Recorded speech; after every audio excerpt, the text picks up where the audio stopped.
Hello, everyone. Thank you so much for joining us. This is a Q&A session just for our admitted transfer students. And as I mentioned a little bit earlier, please feel free to start putting your questions in the Q&A. We're going to do a little introduction and then we'll jump right into answering your questions. Also, I wanted to point out that you can hit the thumbs up next to the question and that will bump it to the top of our list. So if you see a question and you're also curious about that question, please hit that thumbs up and we'll make sure we answer those popular questions. I am Sharon Mueller. I'm the Director of Advising and Policy in Engineering Student Services. And Engineering Student Services really includes two pillars of service to students. I'm under the advising side. We have 8 advisors in Engineering Student Services, and we are joined by 3 advisors today, and shortly I'll ask them to introduce themselves.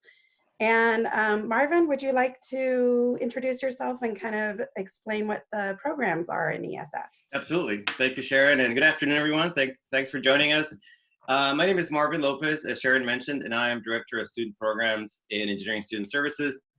And my role in the programs, my role in my team's role as programs and the programs team is to provide what we call co-curricular support. So essentially, we provide the support outside the classroom in 3 key areas. Academic support, so things like tutoring, academic workshops, anything around outside the classroom and to support your academic success.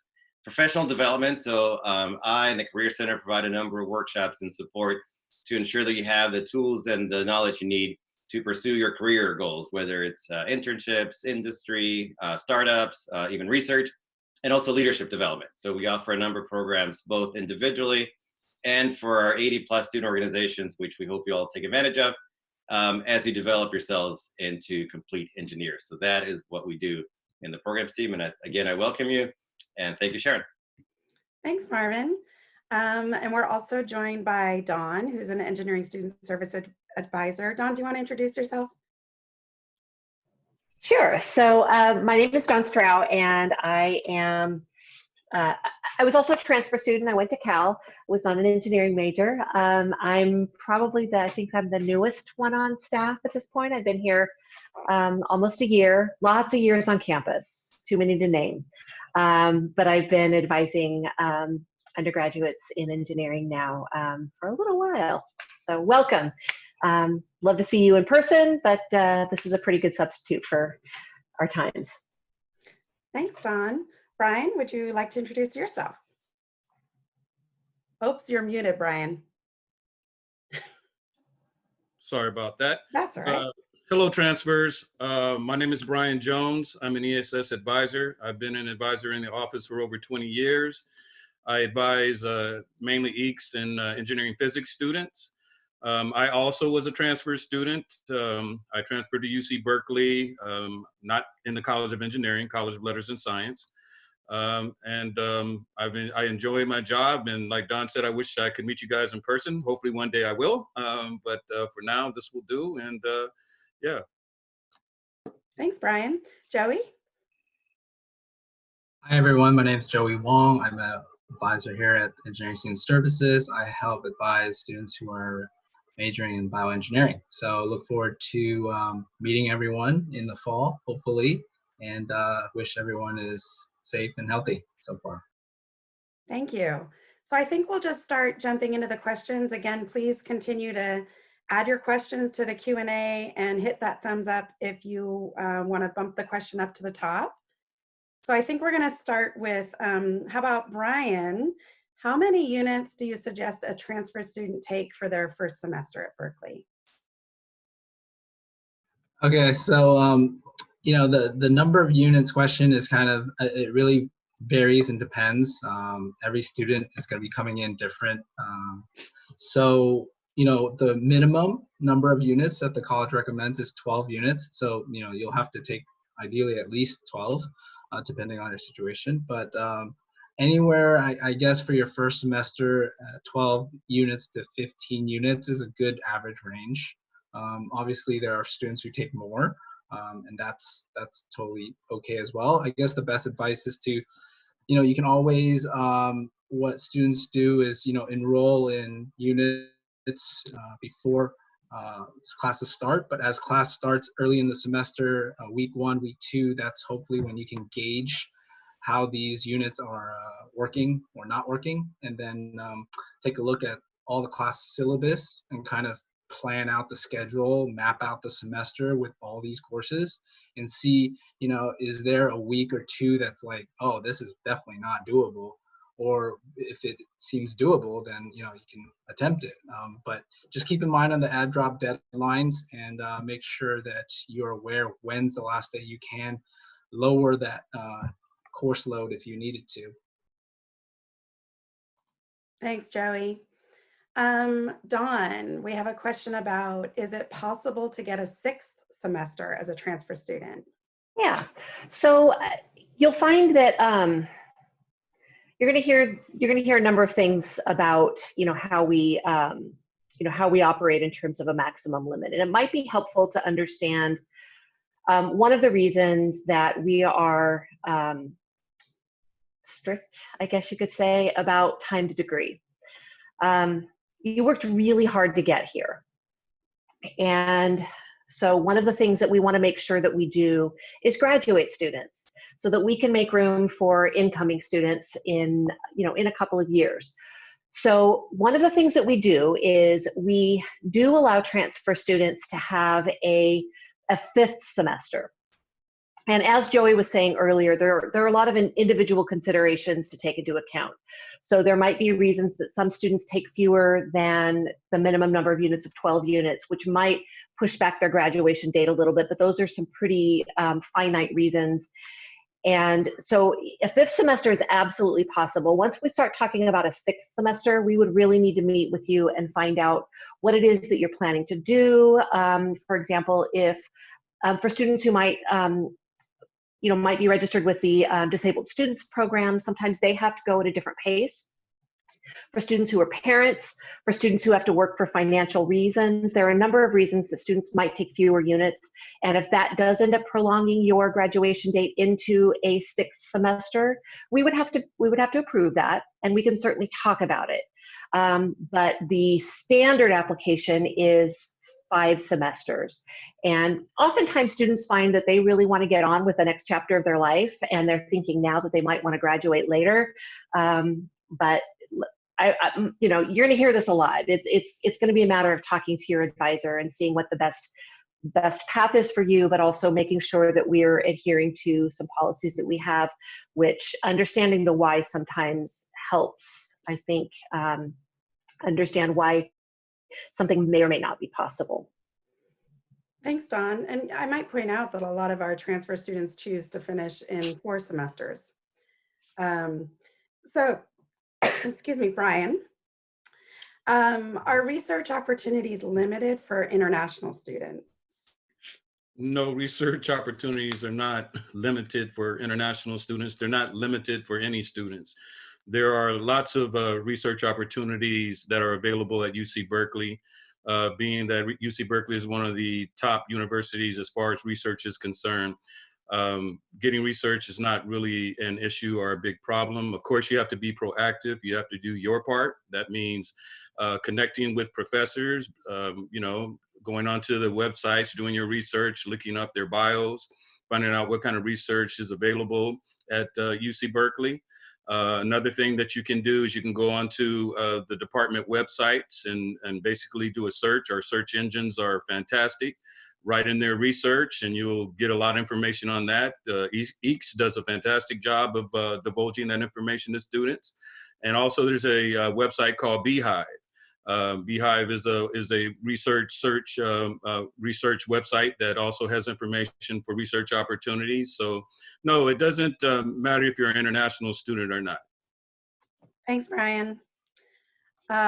Joey, would it be possible to complete the first semester online regardless of how the COVID-19 situation evolves?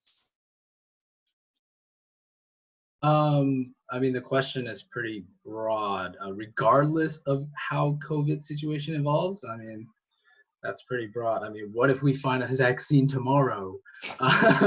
So, you know, the takeaway from this is that I don't think anything is set in stone yet. Everything is still evolving on a week-to-week basis. So I know the campus is trying to offer, or in preparing to offer, a lot of things online to have that capability in place for fall semester, but I don't think anything has been set yet in terms of how fall is going to be taught, whether it's a hybrid combination of in-person and online, or whether it's a student choice of online or not. I think the best thing is to keep track of, you know, the updates that's coming out of Berkeley, and also keep track of the public health information that's out there right now in terms of how the situation is evolving. Thanks, Joey.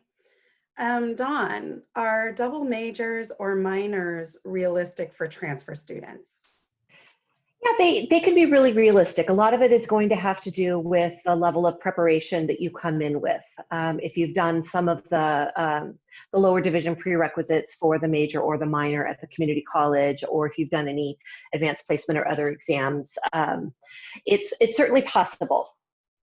Another thing you might hear a lot about is there's the question, or the answer to the question, which is sometimes the answer is it's both a could and a should, and the should gets more into individual reasons. You know, why is this something that you would want to do? How does this really further your, I think your goals?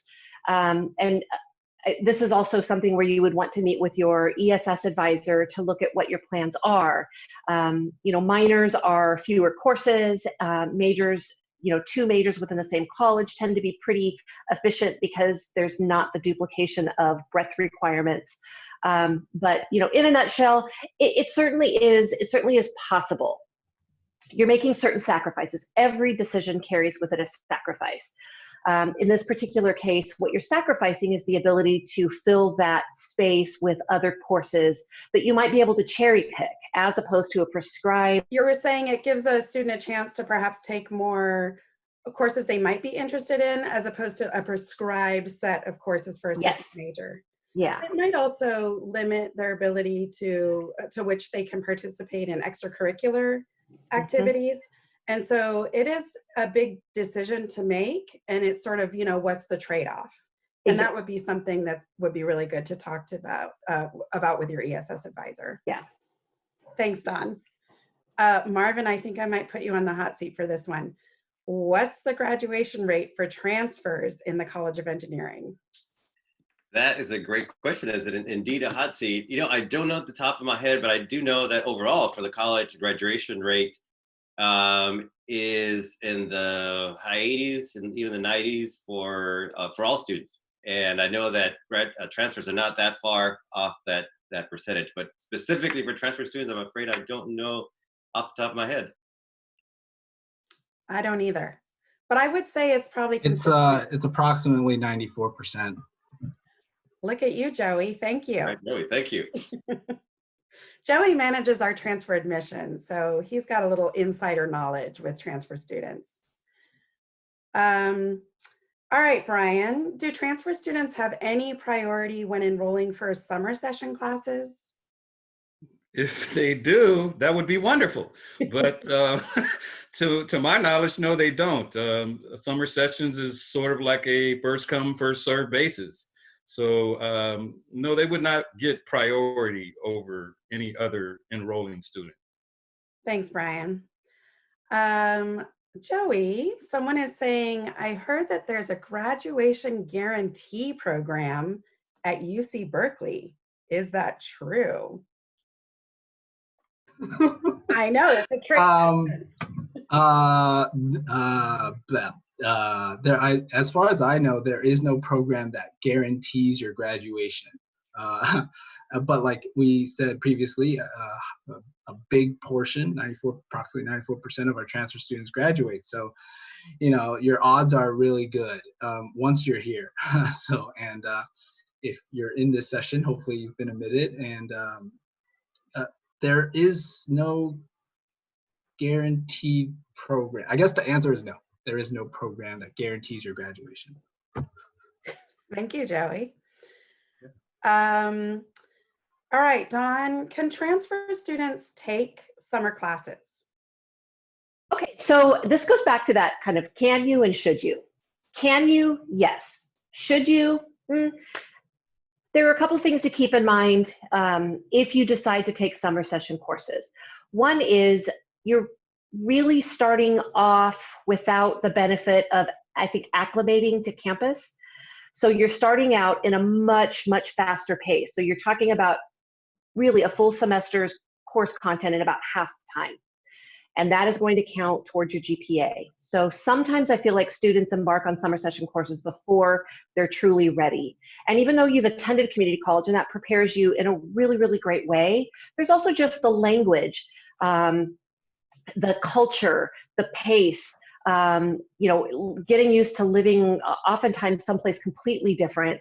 And who the heck knows what's going to happen in fall. So there are a number of things I think that are considerations that I tend to be pretty cautious with my new admits about embarking on summer. There's time to fit things in. And while the temptation is to get going early and fit all this stuff in over the summer, it could end up costing you, and I don't mean a financial cost, but it could end up being a really high cost in terms of your GPA and maybe even progressing in courses afterwards if you don't really grasp onto the material in a really solid way. So yeah, that's my wishy-washy answer. I don't necessarily recommend it or don't recommend it often. And I want to point out that if you are thinking about taking courses at Berkeley this summer, I definitely recommend that you reach out to your ESS advisor to kind of discuss options. Certainly at Berkeley, for all students, all engineering students, we really recommend that they only take one technical course during the summer. So please do feel free to reach out to your ESS advisor. You can find your ESS advisor on our website, in the Berkeley Engineering website, under students and under advising and counseling. And that's where you would look to see how you contact your ESS advisor. And can I add something to that, Sharon? Oh, sorry, Brian, please go. Yeah, I just wanted to add something to that. We also have peer advisors available. And so if you go to our website and you look under advising, you'll find the peer advising's information. You can also reach out to the peer advisors who have taken summer courses and things like that, so they can kind of tell you what you're up against as far as like the classes themselves. Thanks, Brian. Yes, they're a great resource. All right, Marvin, I'm gonna ask you the next question. Can you tell us about TeaPrep and if it's going to be offered this summer, and how does it help transfer students? Sure. So I will answer the first and third questions first, and that is TeaPrep is a residential summer program right before the fall starts to really do a number of things. One, above all, is to build community, is to create and nurture a community of support that that we know transfer students leverage throughout their career at Berkeley. So that's one. Address any gaps in preparation and any academic gaps that you may have coming into Berkeley for your fall semester. And three is preparing you both for a professional career or giving you professional career readiness, as well as wellness and just sort of personal development to create a greater comfort level coming into Berkeley. So how it helps you is in all those areas. You know, and above all, building and nurturing that community that will carry you through the 4 or 5, potentially 6 semesters, to Dawn's point. And something that we're very proud of is that very often, whether you're a TeaPrep or not, or through TeaPrep, we're able to engender a really supportive transfer community, and we've been able to engender a really supportive transfer community. So that's what TeaPrep does and what it is. So for this summer, we have decided last week to move transfer both our summer programs, Prep, which is for freshmen, and TeaPrep online. What exactly it'll look like, we don't know as of now. So we think it'll still be 3 weeks. We doubt that it'll be a full day of Zoom sessions from 9 to 5.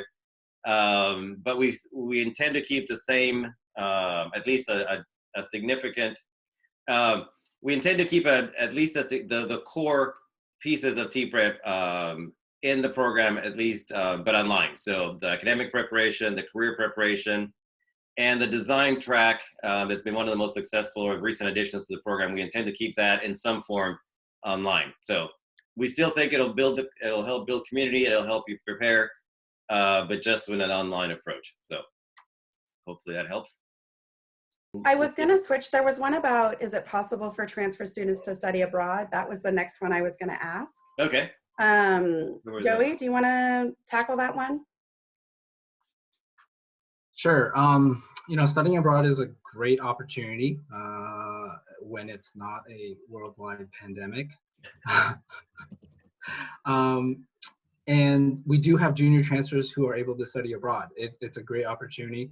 But the key with that is that you also want to recognize that, as a junior transfer, you have a certain number of, semesters that you are able to be at Cal, and you want to take advantage of that. The benefit of the study abroad is that it doesn't account against your time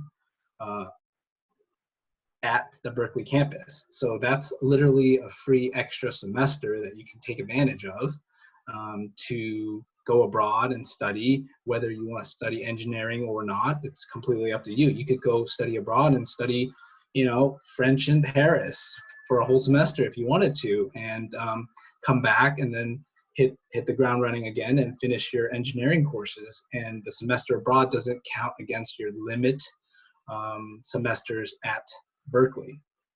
So that's a great opportunity. And then summer is also an opportunity and a time that you could take advantage of to go study abroad as well.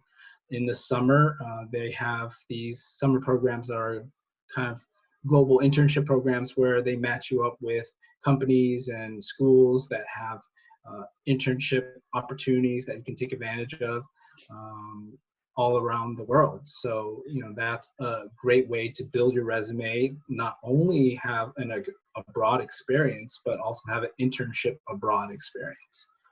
So yes, I'm a big fan of studying abroad. Thanks, Joey. And I have a little helper who's helping me behind the scenes, putting the questions in for me. So it looks like one of the next questions would have been, what advice do you have for incoming transfers based on what has worked for previous transfer students? And what would you say has given students an upper hand in this transition? Marvin, would you like to answer that one? Sure. And I think I was that little helper, so thank you, Sharon. In my experience working with transfer students and TeaPrep students, I think what I would say is that what helps in the big transition, and you're absolutely right, Luca, it is a big transition, is I would say two key things, and that is initiative and resourcefulness. You have to take the initiative from day one, and maybe even from day -1. And identifying what are the resources available for you and for all your transfer peers to succeed, academically, professionally, in terms of leadership, and take the initiative to leverage those resources. So to work with us in ESS and making sure you have a very up-to-date academic plan, and you work through all the challenges and questions you may have, that you work with us in the program side and the Career Center for professional development, make sure you're ready for embarking on the recruiting process if that's what you're interested in, or pursuing research opportunities, that you take advantage of global experiences, and that you build a community of support literally from day one. And that is the big challenge, is building all of that from day one. You have half the time to get the lay of the land that your freshman peers will have. And so to me, those are the two key qualities you need, is resourcefulness and initiative. And you can do it. And I've seen many students do all sorts of amazing things coming in as transfer students who have taken the time to be resourceful and take the initiative to leverage those resources. Thanks, Marvin. And can I add something? Please. Sure. Okay. So one of the things I think too that is, one of the things that works for students is to tune out the background noise of what other students are doing in a way. I think there's a certain kind of contagious competition Yes. that happens here. And, you know, it's really easy. And I think there's shared experience, and you talk about what's going on with you, and your classmates and your colleagues are going to be talking about what's going on with them. That's great. And there's a lot you can learn from that. But you have to remember, they're not earning your degree and you're not earning theirs. So you have to make sure that the decisions that you make are the right decisions for you. And that might be that you go at this at a different pace. That might be that you're not taking courses in the exact same sequence or courses that other students recommend. Because there's this conversation that happens about recommended courses. And I think the conversation stops after whatever that recommended course is. Ask follow-up questions. If somebody recommends a course, ask why. Ask what they liked about it. It might not be stuff you like. So ask probing questions when you start having these conversations to figure out if that's right for you. Because it's so tempting to pay a little too much attention to what other people are doing and take their advice sometimes a little more to heart. So I would just say be kind of cognizant of that. Yeah, thank you, Dawn. Definitely, you know, be your own person. Absolutely. For sure. Joey, are joint majors an option for engineering transfer students? Yes, as a junior transfer coming in, the joint option or joint majors that the college offers is an option. However, the joint majors are definitely very, very specific in the intersection of the two majors. So before you jump straight into the joint major, it's very important for you to get a clear understanding of what that intersection and what the courses that you're going to have to take for that joint major consists of. So you want to make sure you speak with your ESS advisor, also speak with the faculty advisor for the joint major, also any students who are in the joint major, to get a clear understanding of what that joint major really consists of, because a joint major is one major, it's not two majors. So it's very specific in the area that it covers between those two majors. Thanks, Joey. And Marvin, what kinds of companies hire Berkeley engineers? All kinds of companies, little ones, tiny ones, big ones, and everything in between. And I think what the question may be getting at, is it possible to get opportunities in hiring with a variety of companies? And the answer is yes. And it goes back to my earlier point, is about being resourceful and taking the initiative to be prepared, to have all the things you need to be ready for when the opportunities come. So being able to have a great resume, a great LinkedIn page, a great elevator pitch, interview skills, and be resourceful in finding the opportunities in a number of ways. There's a variety of opportunities, and a huge amount of opportunities, I should say, within the College of Engineering and even outside, to find internships, to find employment opportunities through career fairs that the Career Center offers, through company visits that we offer, the departments, the student organizations. We collectively bring an amazing array of opportunities that, if you find them and take advantage of, will give you access to an amazing array of opportunities with companies, of 3-person startups all the way to Google and IBM. So, and everything in between. It's just a matter of getting out there to find them and leverage them. Thanks, Marvin. All right, Joey. And this is actually, there are a few questions on here that I really want to encourage students to ask for the transfer student panel that's coming up at 5 o'clock, because they're a great resource for you, and they're current students who were transfer students in Berkeley Engineering. So I want to ask this question, though, to Joey, but I also think it could be a good question for the student panel. So Joey, what would you say is the best way for transfer students to acclimate to the fall semester under normal conditions, which who knows what our conditions are going to be? And what do you think is the most unexpected thing about the Berkeley experience during the first semester that transfer students encounter? Sure. Many times when talking to transfer students, the sheer sizes of the classes here at Cal is jarring at first. So that first semester, when you in the fall semester when you first step into your large class, it's going to be a lot bigger than any classes you've had at probably community college. So that takes some getting used to. However, given this current situation, we don't know how those large classes are going to take place. But I think that's a common thing that students feel. And then also this goes back to, you know, setting up community and all that type of stuff, is that when you go into your first semester, you'll see peers who's already been here 2 years already having groups and study groups that have set up from day one, and you'll feel like you don't have that, and it's okay to feel that way, and but it's also important to take proactive steps to kind of set that up, and be open to joining other groups that have already started. And then I think for many transfer students who have been attending California community colleges, there's definitely been a big mindset change from being a commuter type of student, where you go to campus, you take class, then you leave campus, and then you go to work, and then you go home, and then you go back to campus, and then you leave campus. So at Berkeley, you know, all that extracurricular time on campus is important. It's valuable. It's where you can set up connections and outreach to different people in your major, outside your major, and really form connections and support. So that's, I think, very different as well.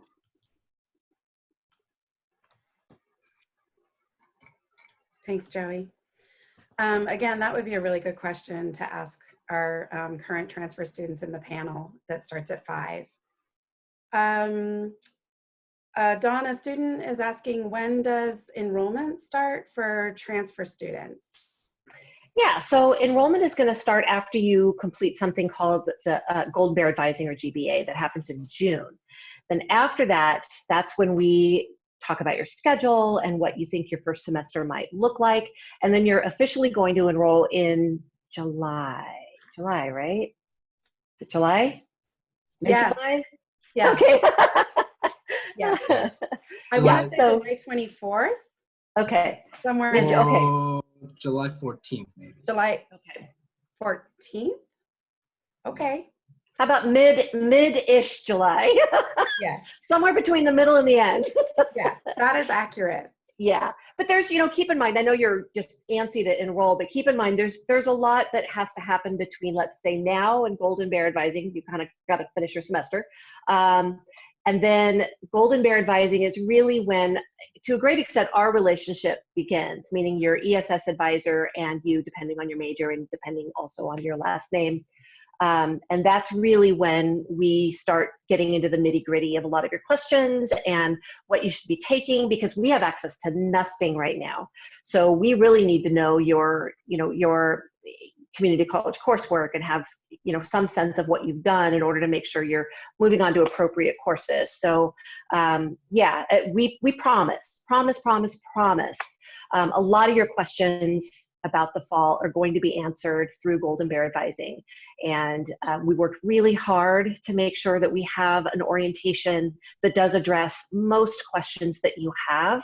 And there is a point which is a little too soon to start thinking necessarily about what you're going to take now, because there's some evaluation and other information that we need. So just, you know, be a little patient. And we have a question about the 5th-year master's program. So a student is saying some schools have blended programs where students can get a BS and an MS with just 1 extra year. And Joey, do we have 5th-year master's programs in Berkeley Engineering? Yes. So the Yes, short answer in most is departments, right?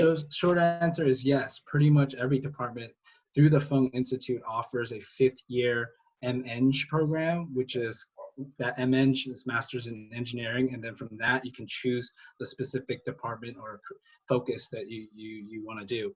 So yes, there are 5th-year master's program options. Admissions to those is not guaranteed just because you graduate from undergrad here. But I believe that they do accept a high number of Berkeley graduates. Thanks, Joey. And Brian, will students have access to professors, or are most classes large and taught primarily by teaching assistants?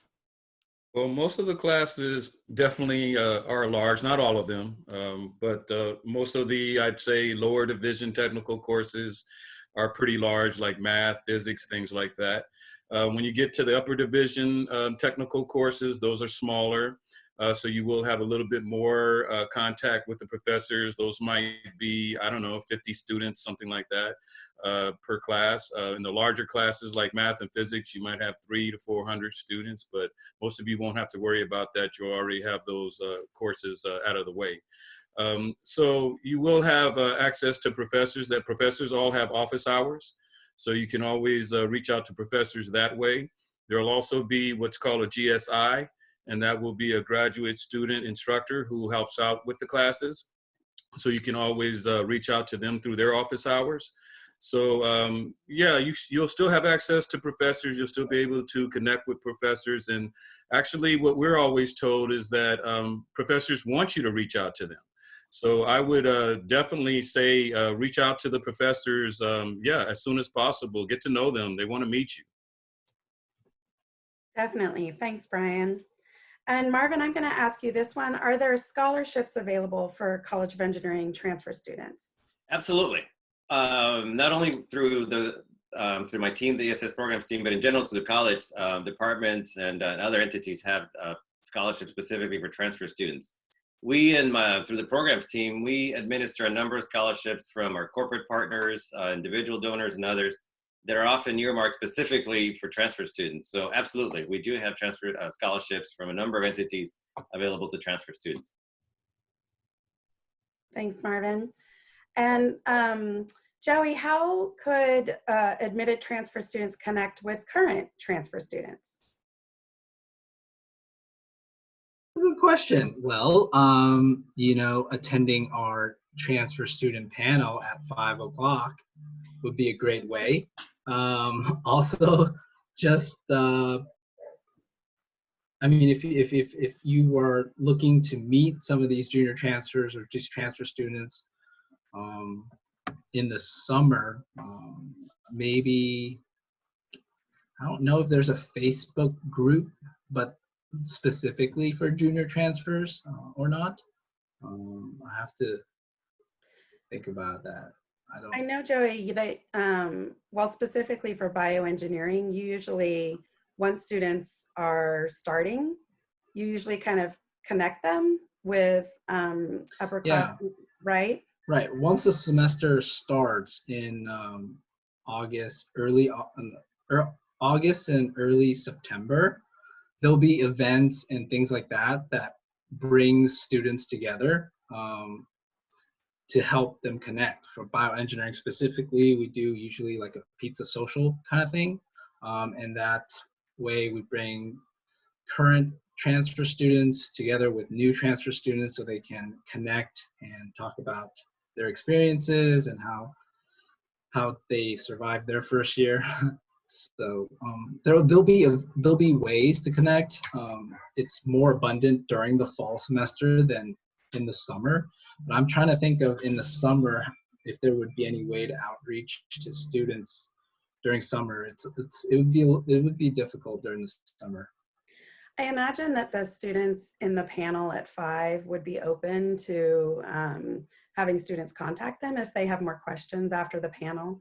Mm-hmm. So yeah, perhaps that could be asked if there's a way that they could be contacted once the panel's over. Yeah, and then maybe if I don't know if we have any transfer peer advisors that are either coming aboard or not, but maybe also connecting with TeaPrep alums, that could work. So TeaPrep students who are in TeaPrep last year, so that would be a good resource. Yeah, I was going to say the moderator for the 5 o'clock panel is Tiffany Reardon, who's our director of the TeaPrep and Prep programs, and she loves engaging with transfer students, so she'll be more than happy to chat with any of you after and during the presentation. And Marvin, there are a couple of questions about TeaPrep, so I'm Sure. gonna ask you these. Is TeaPrep a program or a class, or what does it look like? So TeaPrep, I would say, is really a way of life, beyond really a class and a program. And I don't say that facetiously. That in the sense that TeaPrep is really a program. It is, as I said, is a 3-week program prior to the start of the fall semester. But the heart and the purpose of TeaPrep is really to engender that community that carries on through the semester and through the year, the 2-3 years that students may be on campus. So it starts as a program, which includes some classes, but ultimately it's a community, a real supportive, engaging community for all the students. So it's not just a program for 3 weeks. It's much bigger than that. And then as a follow-up to that, what is the online platform gonna look like for TeaPrep? Well, as they say, the devil's in the details, and we're starting to define what those details are, but we expect for good or bad, that it'll be very Zoom heavy. So there'll be Zoom sessions around academic sessions, some sort of a virtual design program or process. Typically, part of the program entails spending afternoons at the Jacob Design Institute prototyping a solution to a societal problem. And on the last day of the program, we typically have a Shark Tank style presentation where students pitch their ideas to industry. This time around, we're not quite sure how that'll work, whether we'll be able to have that culminating program, but we expect to see some sort of virtual design competition program and other virtual presentations with industry and with other professionals. So it'll allow us to reimagine what TeaPrep looks like, and it will be fairly Zoom heavy. So we don't expect it to be an entire day of Zoom sessions. So we'll break it up to the day and try to make it as engaging and interactive as possible. Thanks, Marvin. And the command center is telling me that Tiffany Reardon, who Marvin mentioned, is going to moderate the student panel. And she's actually happy to connect admitted transfer students with current transfer students. So if you are interested in being connected with a current transfer student, please email Tiffany Reardon. I'm gonna say her email out loud, but you can also find it on our Berkeley Engineering website. It's TREARDON, T.Reardon@berkeley.edu. So please do feel free to email Tiffany if you want to be connected with current transfer students. Okay, so this is a little bit of a tricky one. I might put you in the hot spot, Dawn. So this student is saying, I'm from Southern California and would love to attend Berkeley. However, I'm fearful about being told to come to campus in the fall and then being sent back because of a relapse of the virus. Do you have any advice that might help the student make that decision? Yeah, this is a really understandable, I think, dilemma. You've been planning and working really hard and you got accepted, congratulations. And now we're waiting to find out what fall is gonna look like. So, what I would advise is go forward as though fall is gonna be fall, because you still have time to change your mind. I don't wanna get too far into the details of what that could entail, because just like you, we actually have no idea what fall is going to look like yet. And it's not that anybody's dragging their feet and making decisions. It's just the primary concern is public health. And so until I think the public health concerns are adequately addressed, the last thing the university wants to do is open up campus and have thousands of students putting themselves and other people in jeopardy. So I'd love to tell you what I think the best thing is to do. And I don't really feel like I'm in a position to do that. What I will say is there's no harm in just making a plan that you're going to come. The classes are going to be in person, maybe some form of a hybrid kind of thing, and make your plans accordingly. And I think we're all hoping for the best, but making plans for maybe things not being ideal. And I think that's probably what you're thinking about as well. And I know it's not like you're down the street, 20 minutes away. You're hours away, and you have plans to make. So I don't think there's an easy answer here, and it is tricky, but I don't think at this point we're in any kind of a position to say what fall's going to look like and what students should do, because there's also going to be a personal thing. I mean, if fall is online, you have to decide if that's what you want.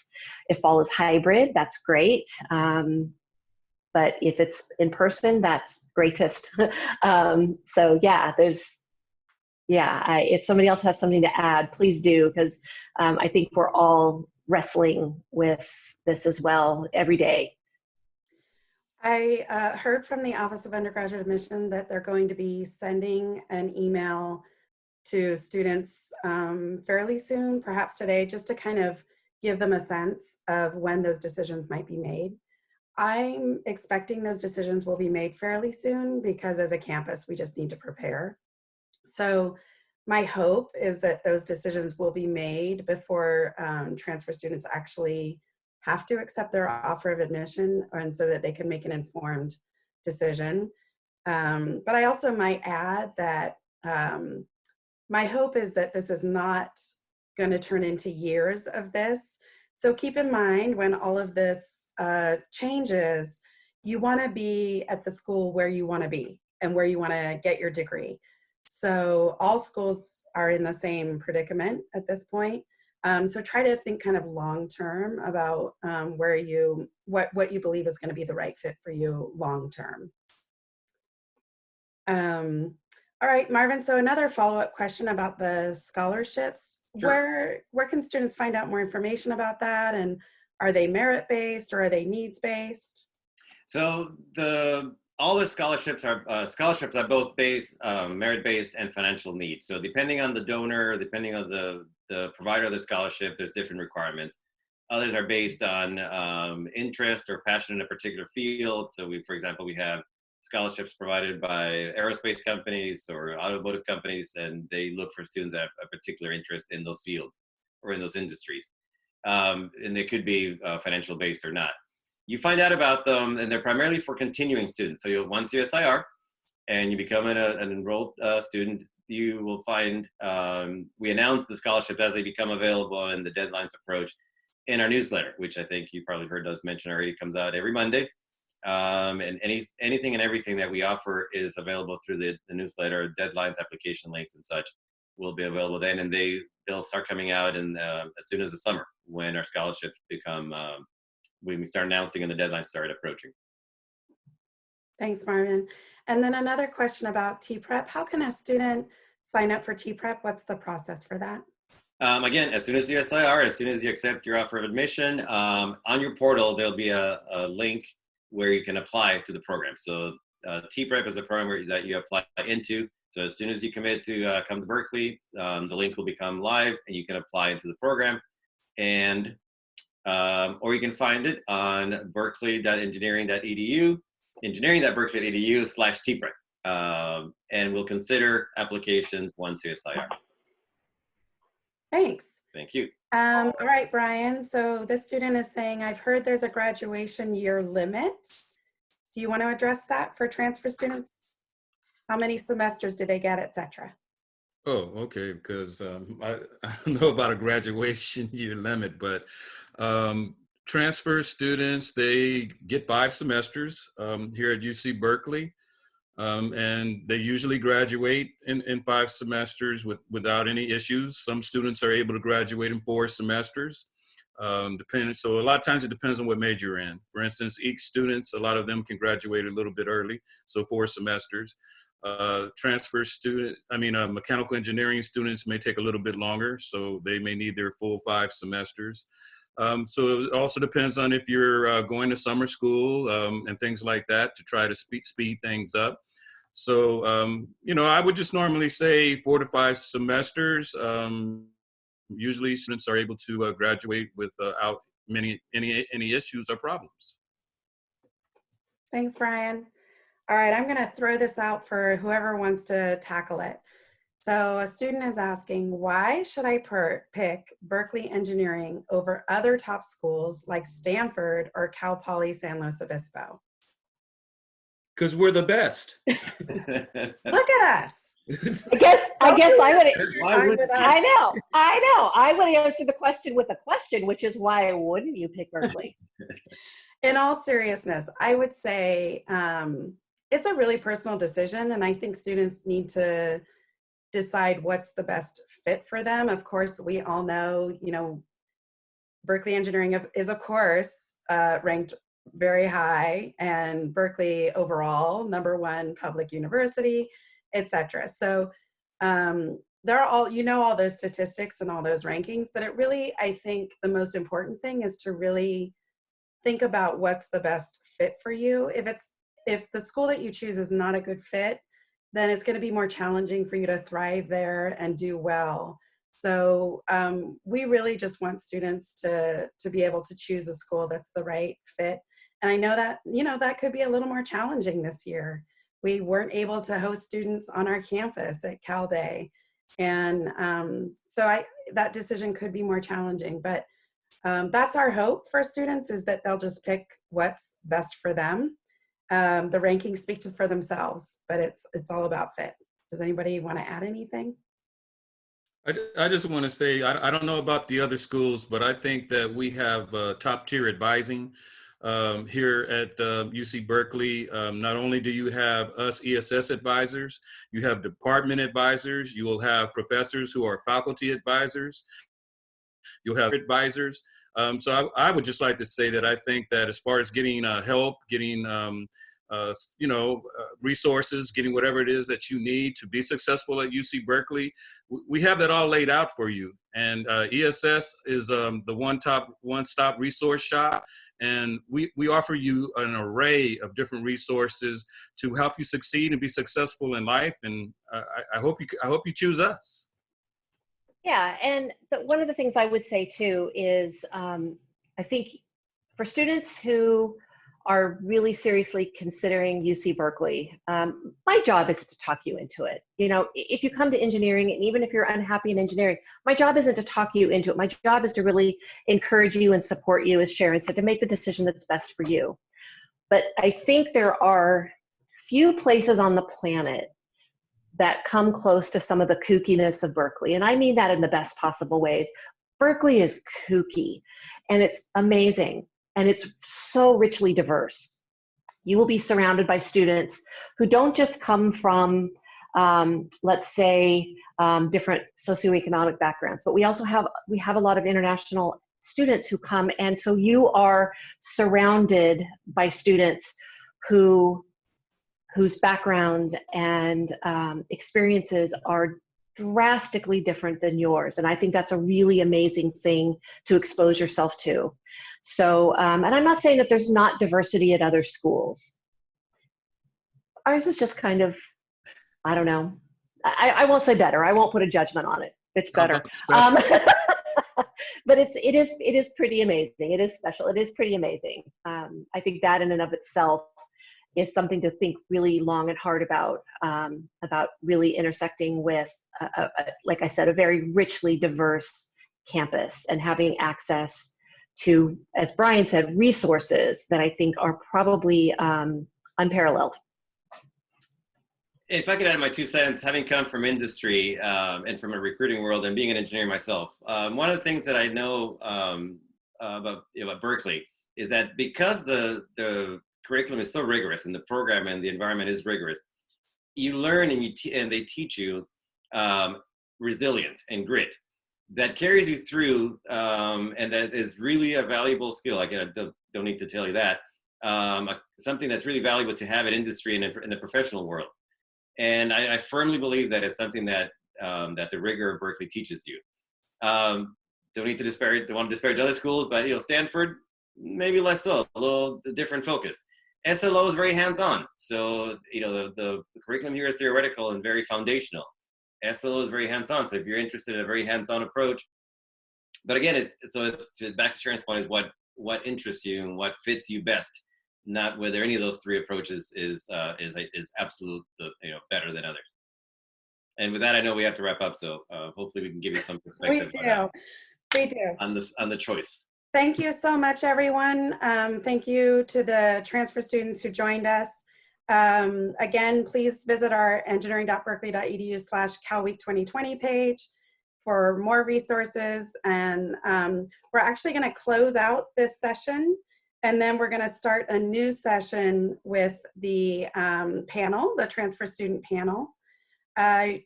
If you have any further questions, please do email us at ess@berkeley.edu. Also, lots of information on our website, engineering.berkeley.edu.